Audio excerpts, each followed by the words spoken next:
Bonjour Slimane. Bonjour. Alors, vous êtes notre éditorialiste international, on vous connaît, mais cette histoire des déportés algériens en Nouvelle-Calédonie, elle vous touche personnellement?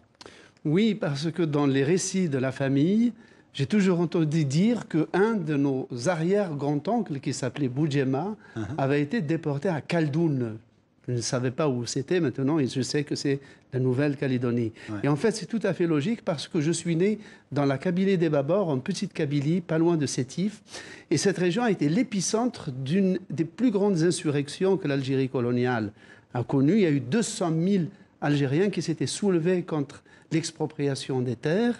Et les meneurs de cette révolte, à peu près 2000, ont été déportés, entre autres, en Nouvelle-Calédonie en 1871. Voilà, au même moment que la Commune de Paris. Oui, parce qu'en fait, ça a commencé en 1871, en mars, aussi bien en Petite Kabylie, en Algérie, qu'à Paris même. Et les deux meneurs se sont retrouvés en Nouvelle-Calédonie. Alors Slimane, le temps a passé, ces descendants d'Algériens, on l'a vu, ils sont parfaitement intégrés aujourd'hui.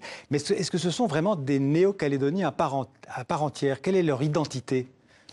Ce sont des Français de Nouvelle-Calédonie, même s'il y a un côté, ce retour à l'Algérie, à l'islam, qui est tout à fait légitime et compréhensible, et qui est un peu folklorisé aussi.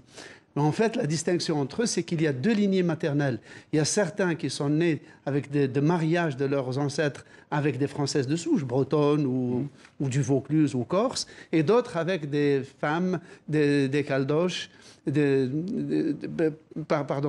Kanaks sur place. C'est ça la distinction. Mais ce sont tous des Calédoniens.